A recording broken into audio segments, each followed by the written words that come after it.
It was an ordinary morning at school, the kind where everyone moved through the halls half awake, clutching their books and trying to get to class before the bell. But beneath the chatter and laughter, there was always one person everyone watched carefully: the school bully. He was tall, loud, and carried himself like he owned the place. Most students tried to stay out of his way, because one wrong move could turn you into his next target. And that morning, his eyes fell on someone no one ever expected. She was the quiet girl, the kind who kept her head down and rarely spoke a word. People barely noticed her in the crowd, but not because she was invisible, because she seemed comfortable in her own silence. While others fought for attention, she walked through the halls like a shadow, calm and steady. But for some reason, the bully decided that today she would be the one he picked on. At first, it seemed like the usual routine: teasing, mocking, trying to get a reaction. The other students whispered, wondering if she'd just ignore it like always. But this time felt different. Something in the air shifted, as if the quiet girl wasn't as fragile as people thought. She didn't flinch, didn't shrink back, and that only made him push further. And then, in a moment no one saw coming, the bully made the mistake of laying hands on her. The hallway went silent. For 10 long seconds, the world seemed to hold its breath. But what happened next shocked everyone watching, leaving even the bully frozen in regret. That was the day the quiet girl showed a side of herself no one had ever seen before. And it changed everything. The students who had gathered in the hallway couldn't look away. Everyone wanted to see what the quiet girl would do next.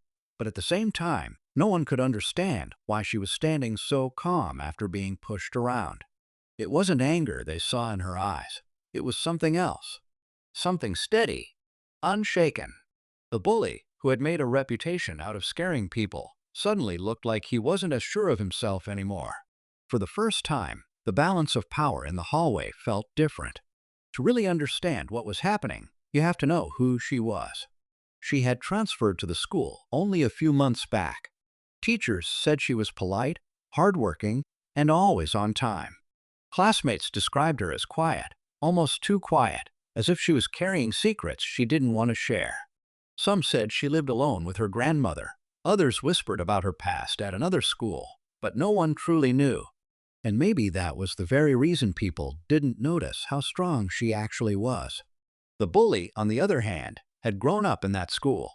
His name was always spoken with a mix of fear and annoyance. He was the kind of person who needed control, who felt bigger by making others feel smaller. Everyone assumed he was untouchable, simply because no one had ever dared to stand up to him. But as he stood there, facing the quiet girl, the certainty he wore like armor began to slip. The crowd leaned in closer, whispers racing through the hallway. The air was heavy with suspense, because no one could guess how she would respond. And yet, deep down, everyone had the same feeling that this moment was about to change everything. The bully tried to laugh it off, pretending he still had control, but his voice cracked just slightly, enough for people around him to notice. He leaned in closer, hoping to scare her like he always did with others. Yet the quiet girl didn't even blink. Instead, she stood her ground, her calm presence making the silence in the hallway feel even heavier. It was the kind of silence that said more than words ever could, and it unsettled him in ways he couldn't explain. Some of the students watching started to shift uncomfortably. A few of them had been targets before, and they knew what it felt like to be cornered with no way out. Seeing her face the bully without a trace of fear stirred something in them, almost like hope. They wondered if she was finally going to be the one to put an end to his reign of intimidation. But there was also another feeling spreading through the crowd: curiosity. Who was she really? And why wasn't she reacting the way everyone expected? Teachers hadn't arrived yet, so the tension only grew. One boy whispered that he had heard stories about her old school, that she wasn't just another quiet student, but someone who had surprised people before. Another girl claimed she had seen her practicing something unusual outside after class, though no one ever stayed long enough to find out what. The mystery around her deepened with every rumor, and now, face to face with the bully, all of those whispers suddenly felt real. The bully, however, wasn't used to uncertainty. He thrived on predictability. People cried, People backed down. People obeyed. But this time, the script had changed. And with every passing second, it was becoming clear that his biggest mistake wasn't what he had done. It was underestimating the one person he should never have pushed. The hallway felt like it was shrinking. Every pair of eyes locked on the two standing at the center. The bully stepped forward again, his voice louder now, trying to cover the unease growing inside him. He barked out insults, hoping to get a laugh from the crowd, but the usual laughter never came. Instead, the students waited in silence, their attention fixed on the quiet girl who hadn't moved an inch. Her stillness was louder than his words, and that only made him more restless. She finally lifted her gaze, meeting his eyes. There was nothing aggressive in her expression, but there was a quiet strength that made him falter for just a second. That brief pause was enough for everyone watching to feel it. The tables were turning. The whispers grew louder, and a ripple of anticipation moved through the hallway. Some students leaned against lockers just to steady themselves, sensing that something unforgettable was about to happen. The bully's pride wouldn't let him back down. He clenched his fists, trying to regain the control slipping from his hands. But every time he tried to tower over her, she remained steady, almost as if she was waiting for him to make the final move. The quiet girl wasn't fighting with words or actions. She was holding her ground with nothing but presence, and it was unraveling him in front of everyone. Whispers of, "What's she going to do?" circled through the crowd. A few students exchanged nervous looks, as if they were witnessing the beginning of something bigger than just a school hallway standoff. The air grew tighter, heavier, until it felt like the entire building was holding its breath. And then, in a single heartbeat, the moment reached its peak. The bully leaned in one last time, and that's when everything snapped. Just as the bully leaned in, the quiet girl shifted slightly, not in fear, but in a way that made everyone's heart skip. It wasn't a retreat, it was a movement filled with intention, as though she had been waiting for this very moment. The crowd gasped, bracing for something they couldn't predict. But before anything could happen, another voice cut through the silence. It was sharp, steady, and carried across the hallway like a blade. Everyone turned to see who had spoken. At the edge of the crowd stood a boy who had always kept to himself, someone most students barely remembered was even in their class.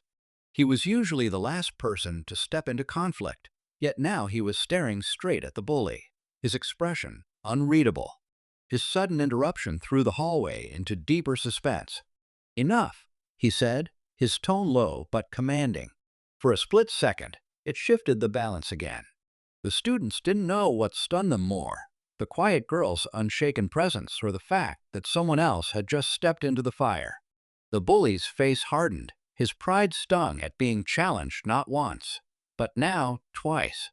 The quiet girl's eyes flickered toward the boy, and in that glance, something unspoken seemed to pass between them.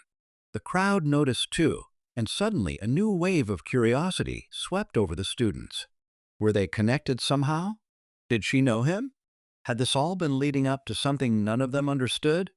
The bully, now cornered from two sides, doubled down with even more aggression, determined not to lose face in front of everyone. The tension in the hallway rose to its breaking point, and the air felt electric. With both the quiet girl and the unexpected boy standing against him, the next move would decide everything. The hallway buzzed with nervous energy as the bully puffed up his chest, trying to intimidate both the quiet girl and the boy who had spoken up. But the louder he got, the weaker his presence seemed. The quiet girl finally took a step forward, and the sound of her shoes against the floor echoed like thunder in the silence. She didn't push, didn't shout. She simply raised her voice for the first time, calm and steady, telling him to stop. That single word carried more weight than all of his threats combined. The bully froze. His hand, which had been raised as if to shove again, faltered in mid-air. For the first time, he seemed unsure of himself, his confidence unraveling in front of everyone. Then the boy stepped closer too, standing side by side with the girl. It was no longer just about one person being picked on. It was about the entire school seeing that fear didn't have to rule them anymore. The crowd erupted, some students cheering, others whispering in disbelief. The bully's face turned red, but instead of striking back, he stumbled, realizing the power he thought he had was gone. With every pair of eyes watching, he lowered his hand and backed away, humiliated. The hallway that had always been his stage was no longer his to command. But just as the tension began to ease, the final twist came. The quiet girl turned, looked directly at the boy who had stepped in, and said softly, "I told you we wouldn't need to do this again." The words left the crowd stunned. Again? No one understood what history they shared, but one thing was certain. This wasn't the first time they had faced something like this together. The mystery deepened, even as the bully's reign finally ended. The hallway slowly settled, though the weight of what just happened lingered in the air. The bully, once so sure of his power, avoided every glance as he disappeared down the corridor, no longer the center of attention. For the first time, students weren't afraid of him anymore. They had seen his mask crack, and the silence that followed his retreat said it all. Things at school would never be the same again. The crowd broke apart in hushed conversations, everyone replaying the scene in their heads. The quiet girl didn't look shaken or triumphant. She simply walked toward her classroom, steady as ever, as if nothing unusual had happened. But the students who witnessed it knew better. They had seen courage in its quietest form, the kind that doesn't need to shout to be heard. The boy who had spoken up followed closely, and though no one dared ask about her final words, it left them all wondering about the story between them. By the end of the day, rumors were already spreading across the school, how the quiet girl stood her ground, how the bully had backed down, and how sometimes strength comes from the most unexpected places. Teachers didn't even need to step in. The message had already been delivered loud and clear. What began as another ordinary morning had turned into a moment no one would forget. The bully lost his hold, and the quiet girl gained something far greater: respect. Students now looked at her not as someone invisible, but as someone who had changed the balance of their school in just a few seconds. And perhaps the biggest lesson left behind was simple. True power doesn't come from fear. It comes from calm, steady courage that stands tall when it matters most.